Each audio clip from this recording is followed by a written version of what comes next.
Hello welcome to Telugu capital TV. నేను మీ రవి. ఈరోజు మనతో ప్రముఖ అడ్వకేట్ శశికాంత్ గారు ఉన్నారు. నమస్తే సార్. నమస్తే సార్. రీసెంట్గా చూస్తున్నాం, ముఖ్యంగా పవన్ కళ్యాణ్ గారు 73rd ర్యాంక్ వచ్చింది. ఇండియన్ ఎక్స్ప్రెస్లో అత్యంత ప్రభావితమైన వ్యక్తుల్లో పవన్ కళ్యాణ్ గారికి రావడం జరిగింది. అంటే సౌత్ నుండి ఇతని హవా ఏ విధంగా చూడొచ్చు మనం? ఇండియన్ ఎక్స్ప్రెస్ పవన్ కళ్యాణ్ గారికి ఏం చెప్పిందంటే, ఎన్నో అపజయాల బాటలో విజయ తీరాలు తాకిన అల్లు పెరగని నాయకుడు శ్రీ పవన్ కళ్యాణ్ గారు, honourable deputy chief minister of Andhra Pradesh. ఇప్పుడు 73rd ప్లేస్ ఇన్ మోస్ట్, అంటే ఇన్ఫ్లుయెన్స్ చేస్తారు కదా ఎక్కువ మటుకు ఫాలోవర్స్, అంటే నాయకుడికి ఉండాల్సిన క్వాలిటీస్ ఇండియన్ ఎక్స్ప్రెస్లో సర్వే చేస్తే 73వ స్థానానికి మొత్తం భారతదేశంలో పవన్ కళ్యాణ్ గారు వస్తడం జరిగింది. అంతేకాకుండా పవన్ కళ్యాణ్ గారికి సౌత్ ఇండియాలో ఒక ప్రత్యేక గుర్తింపు వచ్చిందని కూడా ఇండియన్ ఎక్స్ప్రెస్ చెప్తాం జరిగింది. మనం ఈ మధ్యకాలంలో చూసాము, ఆయన సౌత్ ఇండియాలో టూర్ వేసినప్పుడు కూడా, తమిళనాడుకి వెళ్ళినప్పుడు కూడా అక్కడ కూడా ఆయనకి బ్రహ్మరథం పడటం జరిగింది. సౌత్ ఇండియానే కాదు, నార్త్ ఇండియాలో కూడా ఆయన నీ ప్రచారానికి పిలుస్తున్నారు. ఆయన ఒక పెద్ద క్యాంపెయిన్ స్టార్ లాగా చూస్తాం జరిగింది. బీజేపీ నేషనల్ పార్టీ ఒక క్యాంపెయిన్ స్టార్ పవన్ కళ్యాణ్ గారిని పర్టికులర్గా ఇన్వైట్ చేస్తాం కూడా జరిగింది. ఆయన వెళ్ళిన ప్రతి చోట కూడా మళ్ళీ గెలుస్తాం జరిగింది. ఆయన ఒక సెంటిమెంట్ లాగా కూడా భారతదేశ పాలిటిక్స్లో ఆయన ఒక కీ సెంటిమెంటల్ లాగా కూడా అయిపోతాం జరిగింది.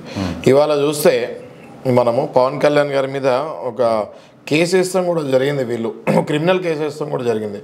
A criminal case was filed by volunteers against Pawan Kalyan for making derogatory remarks against volunteers and tarnishing government's reputation February 2024.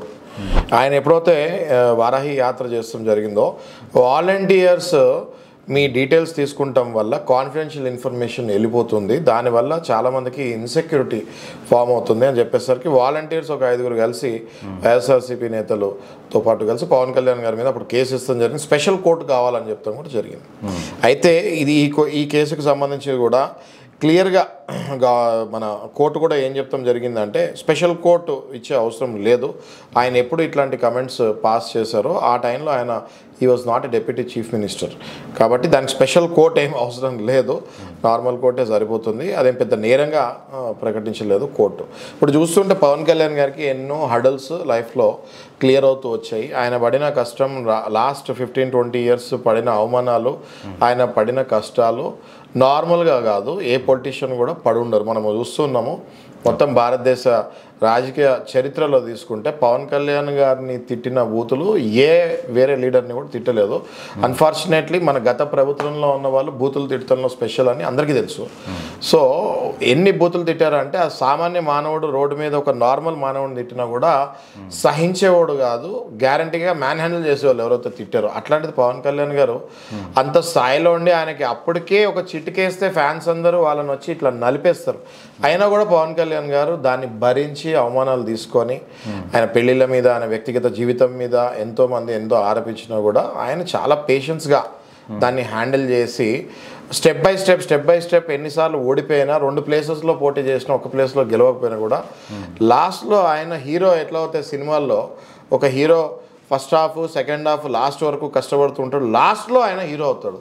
ఈయన నార్మల్ రియల్ లైఫ్లో హీరో, రియల్ లైఫ్లో కూడా ఎంతో కష్టపడి లాస్ట్లో ఆయన డిప్యూటీ సీఎం అయ్యి, నిజంగానే హీరోలు ఎవరు కూడా అంత కష్టపడలేరు. ఇప్పుడున్న హీరోలు చూస్తే మనము క్యారవాన్ నుంచి దిగి ఓన్లీ షూటింగ్కి తప్ప మళ్ళీ ఎండలో దిగే హీరోలను మనం ఈ మధ్యకాలంలో చూడట్లేదు. అట్లాంటిది పవన్ కళ్యాణ్ గారు చూస్తే మనము కంప్లీట్గా ఆయన అసలు క్యారవాన్ ఎక్కిందే లేదు, కొన్ని ఏళ్ల నుంచి ఆయన ఎండలో తిరుగుతూనే ఉన్నాడు.